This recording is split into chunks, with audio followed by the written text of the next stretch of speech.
ಈ ಸೆಷನ್ಗೆ ನಿಮಗೆಲ್ಲರಿಗೂ ಸ್ವಾಗತ. ನೆಕ್ ಎಡ್ಜ್ ಫಿನಿಶಿಂಗ್ ಸ್ಯಾಂಪಲ್ಗಳನ್ನು ಮಾಡುವುದು ನೋಡೋಣ.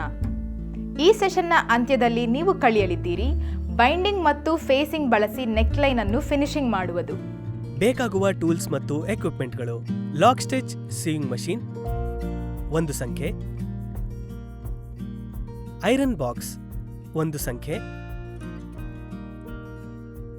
ಹ್ಯಾಂಡ್ ನೀಡಲ್ 1 ಸಂಖ್ಯೆ, ಸೀಸರ್ಸ್ 1 ಸಂಖ್ಯೆ, dress maker spin 1 box, long cloth ಅಥವಾ ಪಾಪ್ಲಿನ್ 1 ಮೀಟರ್, ಸೂಯಿಂಗ್ ಥ್ರೆಡ್ 1 ಸಂಖ್ಯೆ. ಬೈಂಡಿಂಗ್: ಸಿಂಗಲ್ ಲೇಯರ್ ಬೈಂಡಿಂಗ್ನ working method. Single layered binding ಗಾಗಿ ಬೈಂಡಿಂಗ್ ಅನ್ನು ಅವಶ್ಯಕತೆ ಇರುವ ವಿಡ್ತ್ಗಿಂತ 4 ಪಟ್ಟು ಹೆಚ್ಚು ಕಟ್ ಮಾಡಬೇಕು ಮತ್ತು ಅದರ ಲೆಂತ್ ನೆಕ್ ಸೀಮ್ ಲೈನ್ಗಿಂತ 5 ಸೆಂಟಿಮೀಟರ್ ಹೆಚ್ಚಿರಬೇಕು. ಓಪನ್ ಜಿಪ್ಪರ್: ಬೈಂಡಿಂಗ್ ಅನ್ನು ಗಾರ್ಮೆಂಟ್ನ ಮೇಲಿಟ್ಟು ಅದರ ರೈಟ್ ಸೈಡ್ಗಳು ಮುಖಾಮುಖಿಯಾಗುವಂತೆ ನೋಡಿಕೊಳ್ಳಬೇಕು. ನೆಕ್ ಶೇಪ್ಗಳನ್ನು ಕರೆಕ್ಟ್ ಆಗಿ ಮ್ಯಾಚ್ ಮಾಡಿ ಚೆಕ್ ಮಾಡಿ ಪಿನ್ ಮಾಡಿ. ಸೀಮ್ ಲೈನ್ನ ಉದ್ದಕ್ಕೂ ಬೈಂಡಿಂಗ್ ಅನ್ನು ಗಾರ್ಮೆಂಟ್ಗೆ ಸ್ಟಿಚ್ ಮಾಡಿ. ಪಿನ್ಗಳನ್ನು ತೆಗೆದು ಬೈಂಡಿಂಗ್ನ ಎಂಡ್ನಲ್ಲಿ 1 ಸೆಂಟಿಮೀಟರ್ ಎಕ್ಸೆಸ್ ಬೈಂಡಿಂಗ್ ಅನ್ನು ಟ್ರಿಮ್ ಮಾಡಿ. ಪ್ಲಾಕೆಟ್ ಎಡ್ಜ್ಗಳ ಸಮೇತವಾಗಿ ಬೈಂಡಿಂಗ್ ಬ್ಯಾಕ್ಗಳ ಎಂಡ್ಗಳನ್ನು ಫೋಲ್ಡ್ ಮಾಡಿ ಮತ್ತು ಕಾರ್ನರ್ಗಳಲ್ಲಿ ಟ್ರಿಮ್ ಮಾಡಿ. ಬೈಂಡಿಂಗ್ ಅನ್ನು ಸೀಮ್ ಅಲೋಯೆನ್ಸಸ್ನಿಂದ ಗಾರ್ಮೆಂಟ್ನ ಇನ್ಸೈಡ್ಗೆ ತನ್ನಿ. ಸೀಮ್ ಲೈನ್ನ ಉದ್ದಕ್ಕೂ ಬೈಂಡಿಂಗ್ನ ರಾ ಎಡ್ಜ್ ಅನ್ನು ಫೋಲ್ಡ್ ಮಾಡಿ, ಪಿನ್ ಮಾಡಿ ಮತ್ತು ಎಂಡುಗಳನ್ನು ಸ್ಲಿಪ್ ಸ್ಟಿಚ್ ಮಾಡಿ. ಒಳಗಿಂದ ನೆಕ್ ಎಡ್ಜ್ ಅನ್ನು ಪ್ರೆಸ್ ಮಾಡಿ. ಜಿಪ್ಪರ್ ಅನ್ನು ಕ್ಲೋಸ್ ಮಾಡಿ ಫಾಸ್ಟ್ನರ್ ಅನ್ನು ಅಟ್ಯಾಚ್ ಮಾಡಿ. ಬೈಂಡಿಂಗ್: ಡಬಲ್ ಲೇಯರ್ ಬೈಂಡಿಂಗ್ನ working method. Double layer binding ಗಾಗಿ ಸಿಂಗಲ್ ಲೇಯರ್ ಬೈಂಡಿಂಗ್ನ 2ರಷ್ಟು ಸೈಜ್ ಅನ್ನು ಸ್ಟ್ರಿಪ್ನಲ್ಲಿ ಕಟ್ ಮಾಡಿ. ಓಪನ್ ಜಿಪ್ಪರ್: ರೈಟ್ ಸೈಡ್ಸ್ ಅನ್ನು ಜೊತೆಗೆ ತಂದು ಬೈಂಡಿಂಗ್ ಅನ್ನು ಪಿನ್ ಮಾಡಿ. ಬೈಂಡಿಂಗ್ ಅಪ್ ನೊಂದಿಗೆ ಸೀಮ್ ಲೈನ್ನ ಉದ್ದಕ್ಕೂ ಗಾರ್ಮೆಂಟ್ಗೆ ಹಾಕಿರುವ ಪಿನ್ಗಳನ್ನು ತೆಗೆದು ಸ್ಟಿಚ್ ಮಾಡಿ. ಬೈಂಡಿಂಗ್ನ ಎಂಡ್ನಲ್ಲಿ 1 ಸೆಂಟಿಮೀಟರ್ಗಿಂತ ಎಕ್ಸೆಸ್ ಆಗಿರುವುದನ್ನು ಟ್ರಿಮ್ ಮಾಡಿ.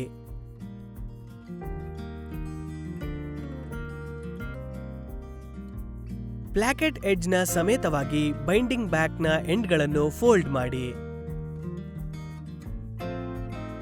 ಕಾರ್ನರ್ಗಳು ಮತ್ತು ಕ್ರಾಸ್ ಸೀಮ್ ಅಲೋಯೆನ್ಸಸ್ಗಳನ್ನು ಟ್ರಿಮ್ ಮಾಡಿ.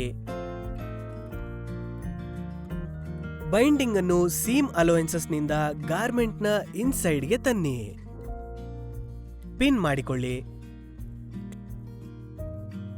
ಕ್ಲೋಸ್ಡ್ ಬೈಂಡಿಂಗ್ನ ಎಂಡ್ಗಳವರೆಗೂ ಸ್ಲಿಪ್ ಸ್ಟಿಚ್ ಮಾಡಿ. ಗಾರ್ಮೆಂಟ್ನ ನೆಕ್ ಸೀಮ್ ಲೈನ್ನ ಉದ್ದಕ್ಕೂ ಫೋಲ್ಡೆಡ್ ಎಡ್ಜ್ ಬೈಂಡಿಂಗ್ ಅನ್ನು ಸ್ಲಿಪ್ ಸ್ಟಿಚ್ ಮಾಡಿ. ನೆಕ್ ಎಡ್ಜ್ ಅನ್ನು ಇನ್ಸೈಡ್ನಿಂದ ಪ್ರೆಸ್ ಮಾಡಿ.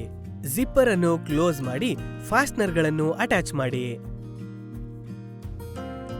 ಫೇಸಿಂಗ್: ರಾ ಎಡ್ಜ್ಗಳನ್ನು ಫಿನಿಶ್ ಮಾಡಲು ಗಾರ್ಮೆಂಟ್ನ ರಾಂಗ್ ಸೈಡ್ನಲ್ಲಿ ಫ್ಯಾಬ್ರಿಕ್ ಪೀಸ್ ಅನ್ನು ಬಳಸುವುದಕ್ಕೆ ಫೇಸಿಂಗ್ ಎಂದು ಕರೆಯುತ್ತಾರೆ. ಫೇಸಿಂಗ್ ಅನ್ನು ಬಯಾಸ್ ಫೇಸಿಂಗ್ ಅಥವಾ ಶೇಪ್ ಫೇಸಿಂಗ್ ಆಗಿ ಮಾಡಬಹುದು. ಫೇಸಿಂಗ್ ಒಂದು ಗಾರ್ಮೆಂಟ್ಗೆ ಆಡ್ ಮಾಡಿರುವ ಸಪರೇಟ್ ಪ್ಯಾಟರ್ನ್ ಪೀಸ್ ಕೂಡ ಆಗಿರಬಹುದು ಅಥವಾ ಪ್ಯಾಟರ್ನ್ ಪೀಸ್ನ ಎಕ್ಸ್ಟೆನ್ಷನ್ ಕೂಡ ಆಗಿರಬಹುದು. ಫೇಸಿಂಗ್ ಅನ್ನು ಗಾರ್ಮೆಂಟ್ನ ಆ ಸೆಕ್ಷನ್ನಿನ ಗ್ರೈನ್ಗೆ ಸರಿಯಾಗಿ ಕಟ್ ಮಾಡಿರುತ್ತಾರೆ, ಹಾಗಾಗಿ ಅದು ಅದೇ ಮ್ಯಾನರ್ನಲ್ಲಿ ವೇರ್ ಮತ್ತು ಹ್ಯಾಂಗ್ ಆಗಿರುತ್ತದೆ. ಒಂದು ಗಾರ್ಮೆಂಟ್ಗೆ ಹೇಗೆ ನಾವು ಫೇಸಿಂಗ್ ಅನ್ನು ಅಟ್ಯಾಚ್ ಮಾಡಿದೀವಿ ಎಂಬುದು ಹೋಮ್ ಮೇಡಾ ಅಥವಾ ಪ್ರೊಫೆಷನಲ್ಲಾ ಎಂದು ನಿರ್ಧರಿಸುತ್ತದೆ. ಗಾರ್ಮೆಂಟ್ ಅನ್ನು ಫೇಸಿಂಗ್ಗೆ ಆಡ್ ಮಾಡುವಾಗ ಕೆಲವೊಂದಷ್ಟು ಸ್ಟ್ಯಾಂಡರ್ಡ್ಗಳಿದೆ.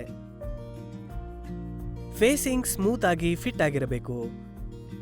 ಫಿನಿಶ್ಡ್ ಗಾರ್ಮೆಂಟ್ನ ಹೊರಗಿಂದ ಸೀಮ್ ಮತ್ತು ಫೇಸಿಂಗ್ ಕಾಣದಂತೆ ಇರಬೇಕು. ಫೇಸ್ ಆಗಿರುವ ಎಡ್ಜ್ನ ಶೇಪ್ ಮತ್ತು ಗ್ರೈನ್ಗೆ ಸರಿಯಾಗಿ ಫೇಸಿಂಗ್ ಇರಬೇಕು. ಫೇಸಿಂಗ್ಗಳು ಫ್ಲಾಟ್, ಸ್ಮೂತ್ ಮತ್ತು ಬಲ್ಕ್ ರಹಿತವಾಗಿರಬೇಕು. ಬಲ್ಕ್ ಅನ್ನು ಕಮ್ಮಿ ಮಾಡಲು ಸೀಮ್ ಅಲೋಯೆನ್ಸ್ ಅನ್ನು ಗ್ರೇಡ್ ಮಾಡಿ. ಸೀಮ್ಗಳನ್ನು ಜಾಯಿನ್ ಮಾಡುವಾಗ ಬಲ್ಕ್ಗಳು ಕ್ರಿಯೇಟ್ ಆಗಬಹುದು. ಸ್ಮೂತ್ ಔಟರ್ ಅಪಿಯರೆನ್ಸ್ಗಾಗಿ ಎಕ್ಸೆಸ್ ಸೀಮ್ ಫ್ಯಾಬ್ರಿಕ್ ಅನ್ನು ಟ್ರಿಮ್ ಅಥವಾ ನಾಚ್ ಮಾಡಿ. ಫೇಸಿಂಗ್ನ ಔಟರ್ ಎಡ್ಜ್ಗಳು ಫಿನಿಶ್ ಆಗಿರಬೇಕು. ಸೂಕ್ತವಾದ ಫ್ಯಾಬ್ರಿಕ್ ಅನ್ನು ಬಳಸಿ ಫಿನಿಶ್ ಮಾಡುವುದರಿಂದ ರಾವೆಲಿಂಗ್ ಅಥವಾ ಕರ್ಲಿಂಗ್ ಅನ್ನು ಪ್ರಿವೆಂಟ್ ಮಾಡಬಹುದು. ಫಿನಿಶ್ಗಳು ಸಿಂಪಲ್ ಆಗಿರುತ್ತದೆ, ಅಂದರೆ ಟರ್ನ್ಡ್ ಅಂಡರ್ ಎಡ್ಜ್, ಜಿಗ್ಜ್ಯಾಗ್ ಅಥವಾ ಓವರ್ಲಾಕ್ಡ್ ಸ್ಟಿಚ್ಡ್ ಎಡ್ಜ್ನ ರೀತಿ.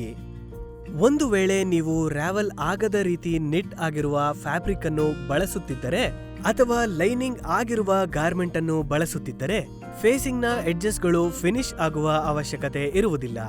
ಸೀಮ್ ಅಲೋಯೆನ್ಸ್ ಅನ್ನು ಅಲ್ಲೇ ಇರಿಸಬೇಕಾದಲ್ಲಿ ಫೇಸಿಂಗ್ನ ಸೀಮ್ನಿಂದ 1/8 ಇಂಚಿನಷ್ಟು ಫೇಸಿಂಗ್ ಅನ್ನು ಅಂಡರ್ ಸ್ಟಿಚ್ ಮಾಡಬೇಕು. ಶೋಲ್ಡರ್ ಸೀಮ್ಸ್ನಲ್ಲಿ ಕೂಡ ಫೇಸಿಂಗ್ ಅನ್ನು ಟ್ಯಾಕ್ ಡೌನ್ ಮಾಡಬೇಕಾಗುತ್ತದೆ. ಫೇಸಿಂಗ್ ಅನ್ನು ಟ್ಯಾಕ್ ಡೌನ್ ಮಾಡಲು ಶೋಲ್ಡರ್ ಸೀಮ್ಸ್ನ ಕೆಳಗೆ ಫೇಸಿಂಗ್ ಅನ್ನು ಹ್ಯಾಂಡ್ ಸ್ಟಿಚ್ ಮಾಡಿ ಅಥವಾ ಶೋಲ್ಡರ್ ಸೀಮ್ಸ್ನಲ್ಲಿರುವ ಡಿಚ್ನಲ್ಲಿ ಸ್ಟಿಚ್ ಮಾಡಿ. ಫ್ಯಾಬ್ರಿಕ್ಗೆ ಅಪ್ಲೈ ಆಗಿರುವಂತೆ ಫೇಸಿಂಗ್ಗೆ ಕೂಡ ಸೂಕ್ತವಾದ ಇಂಟರ್ಫೇಸಿಂಗ್ ಹೊಂದಿರಬೇಕು. ಬಳಸಲಾದ ಇಂಟರ್ಫೇಸ್ನ ಟೈಪ್ಗೆ ಅನುಗುಣವಾಗಿ ಫ್ಯಾಬ್ರಿಕ್ನ ಟೈಪ್ ಅನ್ನು ನಿರ್ಧರಿಸಲಾಗುತ್ತದೆ. Shaped facing. ಶೇಪ್ಡ್ ಫೇಸಿಂಗ್ ಫ್ಯಾಬ್ರಿಕ್ನ ಸಪರೇಟ್ ಪೀಸ್ ಆಗಿದ್ದು ಅದು ಫಿನಿಶ್ ಆಗಬೇಕಾಗಿರುವ ಗಾರ್ಮೆಂಟ್ನ ಎಡ್ಜ್ನ ಶೇಪ್ ಮತ್ತು ಗ್ರೈನ್ಗೆ ಸರಿಯಾಗಿ ಕಟ್ ಆಗಿರುತ್ತದೆ. ಯಾವುದೇ ಸ್ಟಿಚಿಂಗ್ಗೂ ಮುನ್ನ ಫ್ಯಾಬ್ರಿಕ್ನ ಫೇಸಿಂಗ್ ಪೀಸ್ಗೆ ಇಂಟರ್ಫೇಸಿಂಗ್ ಅನ್ನು ಅಪ್ಲೈ ಮಾಡಬೇಕು. ಇಂಟರ್ಫೇಸಿಂಗ್ ಅನ್ನು ಅಪ್ಲೈ ಮಾಡಿದ ನಂತರ ಫ್ರಂಟ್ ಮತ್ತು ಬ್ಯಾಕ್ ಪೀಸಸ್ನ ಮೇಲೆ ನೆಕ್ ಲೈನ್ ಅನ್ನು ಸ್ಟಿಚ್ ಮಾಡಿ. ಶೇಪ್ಡ್ ಫೇಸಿಂಗ್ನ ವರ್ಕಿಂಗ್ ಮೆಥಡ್. ಫಿನಿಶ್ ಆಗಬೇಕಾಗಿರುವ ಎಡ್ಜ್ನ ಶೇಪ್ ಅನ್ನು ಡ್ರಾ ಮಾಡಿ. ನೆಕ್ ಔಟ್ಲೈನ್ ಅನ್ನು ಬೇಸ್ ಮೆಜರ್ ಆಗಿ ಇಟ್ಟುಕೊಂಡು ರೌಂಡ್ ಶೇಪ್ಡ್ ನೆಕ್ ಲೈನ್ ಸುತ್ತಲೂ 5 ಸೆಂಟಿಮೀಟರ್ ಮಾರ್ಕ್ ಮಾಡಿಕೊಳ್ಳಿ. ಫೇಸಿಂಗ್ ಪೀಸ್ ಪ್ಯಾಟರ್ನ್ ಅನ್ನು ಸಂಪೂರ್ಣವಾಗಿ ಡ್ರಾ ಮಾಡಿಕೊಳ್ಳಿ. ಈ ಪ್ಯಾಟರ್ನ್ ಅನ್ನು ಬಳಸಿ ಉಳಿದ ಫ್ಯಾಬ್ರಿಕ್ನಿಂದ ಫೇಸಿಂಗ್ ಪೀಸ್ ಅನ್ನು ಕಟ್ ಮಾಡಿ. ಗಾರ್ಮೆಂಟ್ನ ನೆಕ್ ಲೈನ್ ಮೇಲೆ ಫೇಸಿಂಗ್ ಅನ್ನು ಪ್ಲೇಸ್ ಮಾಡಿ ಅದರ ರೈಟ್ ಸೈಡ್ಗಳು ಮುಖಾಮುಖಿಯಾಗುವಂತೆ ಮಾಡಿ ಪಿನ್ ಮಾಡಿ ಮತ್ತು ಟ್ಯಾಕ್ ಮಾಡಿ. ಜಿಪ್ಪರ್ಗಳನ್ನು ಇನ್ಸರ್ಟ್ ಮಾಡಿದ್ದರೆ ಜಿಪ್ಪರ್ ಅನ್ನು ಓಪನ್ ಮಾಡಿ ಫೇಸಿಂಗ್ನ ಎಂಡ್ಗಳನ್ನು ಪ್ರತಿ ಜಿಪ್ಪರ್ನ ಸುತ್ತಲೂ ಇನ್ಸೈಡ್ ರ್ಯಾಪ್ ಮಾಡಿ. ಗಾರ್ಮೆಂಟ್ಗೆ ಫೇಸಿಂಗ್ ಅನ್ನು ಹಾಫ್ ಟ್ರ್ಯಾಕ್ ಮಾಡಿ.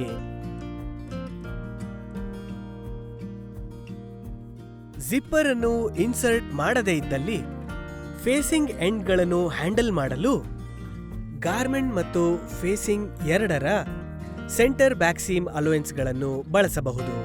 ಅವೆರಡರನ್ನು ಪೊಸಿಷನ್ನಲ್ಲಿ ಇಟ್ಟು ಪಿನ್ ಮತ್ತು ಟ್ಯಾಕ್ ಮಾಡಿ. ಫೇಸಿಂಗ್ ಸೈಡ್ ಮೇಲಿರುವಂತೆ ನೆಕ್ ಸೀಮ್ ಲೈನ್ನ ಉದ್ದಕ್ಕೂ ಗಾರ್ಮೆಂಟ್ ಮತ್ತು ಫೇಸಿಂಗ್ ಅನ್ನು ಎರಡೂ ಕೊನೆಗಳಲ್ಲಿ ಸ್ಟಿಚ್ ಮಾಡಿ ಮತ್ತು ಸ್ಟ್ರೆಂಥನ್ ಮಾಡಿ. ಟ್ಯಾಕಿಂಗ್ಗಳನ್ನು ತೆಗೆದುಹಾಕಿ. ಪರ್ಫೆಕ್ಟ್ ನೆಕ್ ಶೇಪ್ ಬರಲು ಸೀಮ್ ಅಲೋಯೆನ್ಸಸ್ಗಳನ್ನು ಟ್ರಿಮ್ ಮಾಡಿ. ಈ ಫೇಸಿಂಗ್ ಅನ್ನು ಗಾರ್ಮೆಂಟ್ನ ಇನ್ಸೈಡ್ಗೆ ಟರ್ನ್ ಮಾಡಿ. ಈಗ ಫೇಸಿಂಗ್ನ ಸೆಂಟರ್ ಫ್ರಂಟ್ ಮತ್ತು ಸೆಂಟರ್ ಬ್ಯಾಕ್ ಗಾರ್ಮೆಂಟ್ನ ಶೇಪ್ಗೆ ಸರಿಯಾಗಿದೆಯೇ ಎಂದು ಚೆಕ್ ಮಾಡಿ ಮತ್ತು ಪ್ರೆಸ್ ಮಾಡಿ.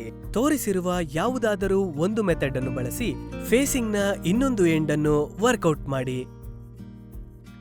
ಮೊದಲನೆಯದು ಟರ್ನ್ಡ್ ಮತ್ತು ಸ್ಟಿಚ್ಡ್. ಎರಡನೆಯದು ಸ್ಟಿಚ್ಡ್ ಮತ್ತು ಪಿಂಕ್ಡ್. ಎಂಡ್ಗಳನ್ನು ಫೋಲ್ಡ್ ಮಾಡುವ ಮೂಲಕ ನೆಕ್ಲೈನ್ ಫೇಸಿಂಗ್ ಅನ್ನು ಸ್ಟಿಚ್ ರೋ ಮಾಡುವ ಮೂಲಕ ಫಿನಿಶ್ ಮಾಡಿ. ರೀಕ್ಯಾಪ್. ಈ ಸೆಷನ್ನಲ್ಲಿ ನಾವು ಕಲಿತಿದ್ದು ಬೈಂಡಿಂಗ್ ಮತ್ತು ಫೇಸಿಂಗ್ ಬಳಸಿ ನೆಕ್ಲೈನ್ ಅನ್ನು ಫಿನಿಶಿಂಗ್ ಮಾಡುವುದು. ಈ ಸೆಷನ್ನ ಎಲ್ಲ ಕಾನ್ಸೆಪ್ಟ್ಸ್ಗಳು ನಿಮಗೆ ಅರ್ಥವಾಗಿದೆ ಎಂದು ಭಾವಿಸುತ್ತಿದ್ದೇವೆ. ಹೊಸ ಕಾನ್ಸೆಪ್ಟ್ನೊಂದಿಗೆ ಮುಂದಿನ ಸೆಷನ್ನಲ್ಲಿ ಮತ್ತೆ ಭೇಟಿಯಾಗೋಣ. ಧನ್ಯವಾದ.